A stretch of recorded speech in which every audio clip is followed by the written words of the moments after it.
on my side, so let me ask you about the Northeast India Audiovisual Archive.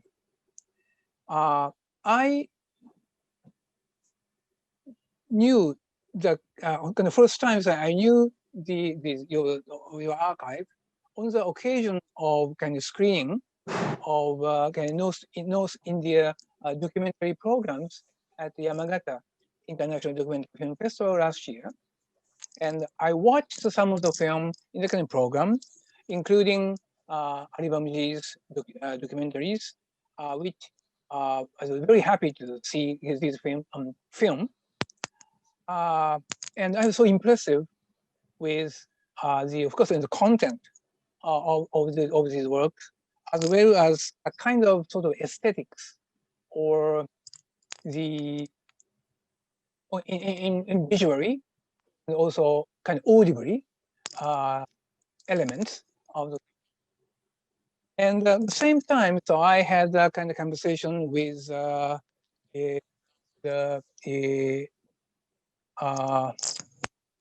if I forget the name, but the filmmakers, the documentaries there. Paban was there, then Tarun, Mr. No. Tarun Bhartia. Tarun Bhartia. Yeah, on the occasion of a kind of a symposium, symposium about the kind of audiovisual archiving in Yamagata, and I just get taken information about some information about kind of backgrounds of the audiovisual archive in your regions, and I ask you kind of once again, what kind of backgrounds, things that you want to kind of found or start the audiovisual archive in your kind of educational institution? Thank you, Tochigi-san, for the question. So just to give a slight background on how we started. So the Northeast India AV Archive, we launched it in October 10th, 2019. But much before that, we had met Yui-san. Yui-san had come with filmmaker Tarun Bhartia to meet the administration and also the staff of mass media department. So that's the department in our college which deals with media education here in the college. So when Yui-san came to us, Yui-san spoke about this idea of having an audio-visual archive. And of course, we were quite intrigued with the idea. Of course, it was not a new idea to us. We knew that there were different film archives in India, and also there was one archive in Assam, the Assam State Archive. But the idea of having this audiovisual archive, which is of the region, from the region, and for the people was even more inviting for us. And not only that, and as we spoke, we shared these ideas about having a very lively archive, and not an archive which merely collects films, which collects audio-visual material and just kept there. So that's how it started. And before that, Asako-san had come over with another board member from Yamagata International Documentary Film Festival to screen films. The other board member from YDFF was Kusakabe-san, the then president, if I'm not mistaken. So we had more conversations and learned a bit more on how this archive could start. So for us, I would say that our background, really for all of us who are in St. Anthony's College, our main background is, of course, teaching. Although we were from film institutes, none of us are sort of specialists in film archiving or any of these different disciplines. But nevertheless, we were very ready to learn, and we started the archive on October 10th, 2019. So when it comes to goals of the archive, or what we're looking for, I would say that at the beginning, our goals were quite broad, meaning that we were thinking about the Northeast, obviously, the Northeast India AV archive. And at the same time, we were trying to think of how can we gather as much material as possible.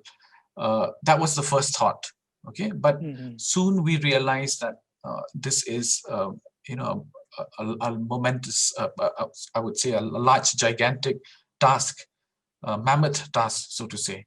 And it's not possible to finish it or do it immediately and finish it in 1 year. So as we kept meeting people, then of course, with the help of SPF, which, we could travel to Japan and see the different memory centers, different film archives. We understood that it need not be so ambitious initially, but trying to focus a bit more on,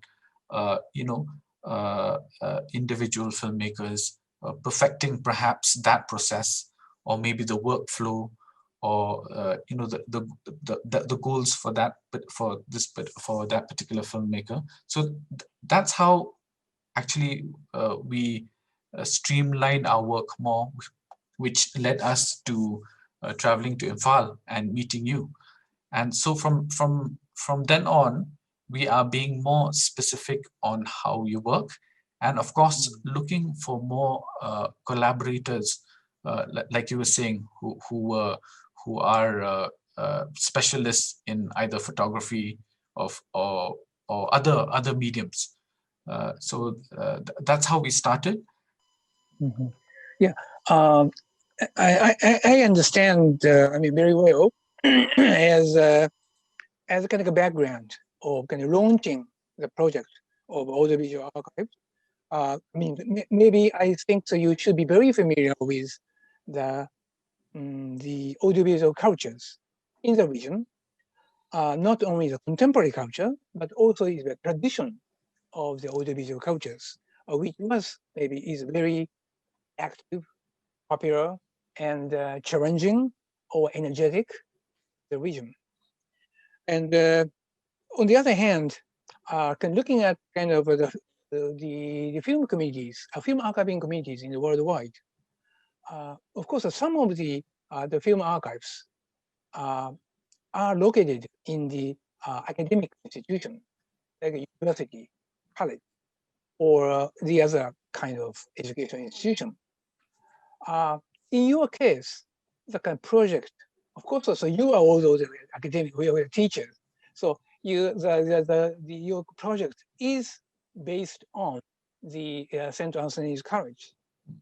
What do you think the advantage of doing this kind of audiovisual kind of archiving within the kind of educational institution? So the advantages, Tochigi-san, are quite a bit, we realize. Number one is, I would say, the backing of the college is always there. So just the other day, Dondor and I were sitting, and we were just pondering what would have happened if we did not start the audio archive along with St. Anthony's College. 2-3 of us got together and just said, okay, film archiving needs to be done. We want to collect audio-visual material. Let us start independently, private. That would have been very, very difficult for us, because we would have to think about rent. We would have to think about space. We would have to think about many other things when starting such a venture. But we realized that having an institute like St. Anthony's College, we already have the space, so we do not need to think about paying for rent. We already have a huge support from the administration also, because St. Anthony's is a worldwide, so to say, worldwide organization. And we know that the financial support at a time of crisis will also be there, which we have spoken. So that was one of the major advantages of having an archive like us under a larger institution. Then the other thing which we realized, this came much later on, I would say, is the students of the college are interested more on audiovisual archive after we've started. They, of course, they did not have that much interest. But when we started, and then because before lockdown, we would have a lot of students coming in and out of the office, the archive office, and sitting in the booths and looking at the different documentary films. That was one thing we never really thought about. So not only that, the biggest advantage is actually having them help us. So Dondor might have mentioned that last year and this year we got quite a large collection of contribution of photographs and even 2 celluloid films. So the students helped us in, of course, with some training, 2 or 3 days training that we had. They helped us in cataloging, inspecting these photographs. And I would say that I won't say that this is free manpower, free hands, but you can understand the advantage of being in an educational institution and having volunteers, so to say, ready to help and eager to learn. So those are the two main advantages, and I cannot imagine having to set up an audio-visual archive on our own separately, even if we have funding, like SPF is funding us and perhaps other funders, it would still be, it would have been very, very difficult, Tochigi-san. So those are the advantages I would feel. Yeah, actually, one of the reasons why I'm asking this kind of question is that my own interest in archive and the kind of relation between archive and education. Actually, I just started teaching film archiving at the filmmaking school in Tokyo 3 years ago. And before that, I had some experiences of teaching archiving in the humanities classes, humanities courses. But this time, so I'm teaching at a filmmaking class. All the students are, of course, interested in finding a job as a creators or sort of feature film production, a documentary or animation or a commercial. And first of all, they are not so much interested in archives. But while I'm kind of started teaching them the archiving to these kind of people who are interested in the kind of creation, they react to what I'm saying from their own specific points of interest. As far as this topic is related to their own interest on their own creative mind. So still I'm basically challenging. I'm still thinking more about how to connect creation to archives in order to for the educational purpose. But I feel that it is one of the ways of kind of archiving the approaching to the kind of the student to the idea of the archiving to teach in a purpose of sort of kind of developing their kind of creative thing. One more thing I'd like to ask you is that you mentioned several times that you do not want to make your ventures of archiving simply by collecting materials. The nuances behind this sound like kind of critical to the traditional film archives or traditional institutions of film archives. And what kind of archives, what kind of audiovisual archives do you want to kind of create? Oh, that is a tough one, Tochigi-san. But nevertheless, I think we will try to answer that.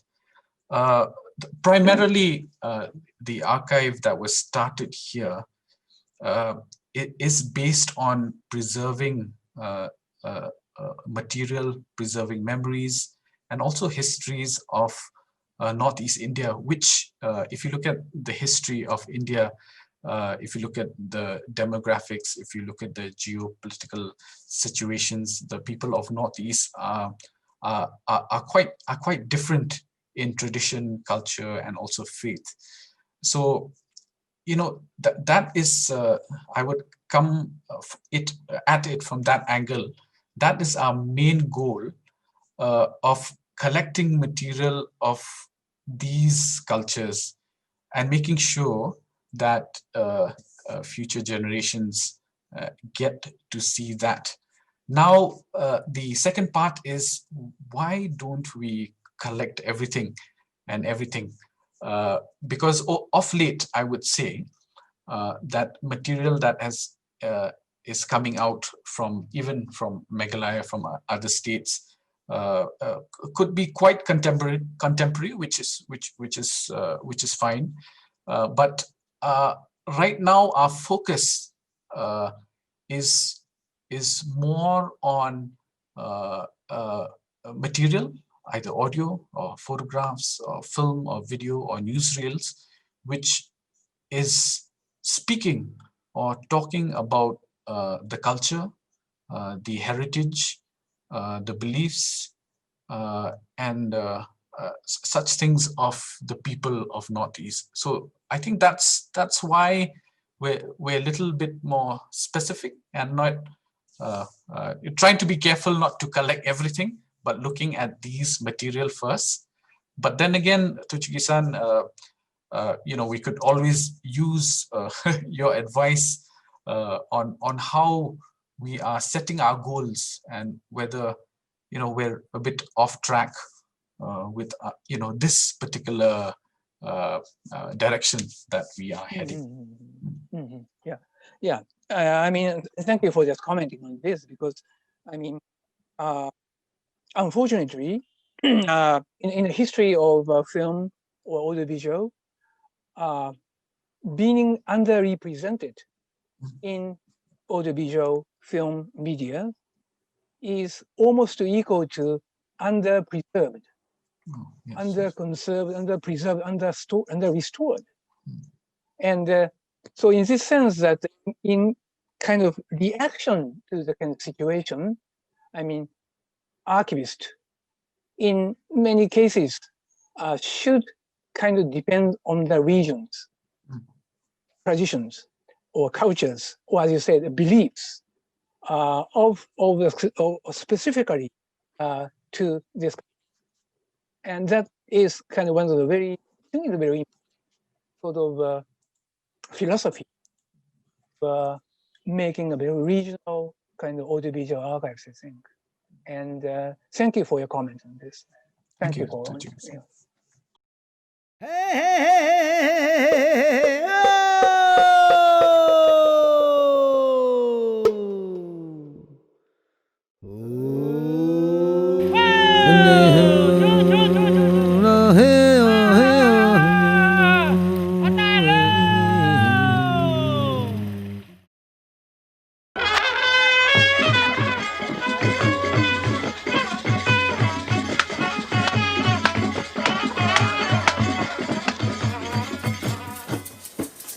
Kormandu meri bangboham nang sang di ti krumma krum chong chong chong dip krumma krum chong chong chong dip. I'm going back to see her one sunny morning like today. So I'll take a chance. I'll spread my wings of hope and take a flight to a distant tree. Long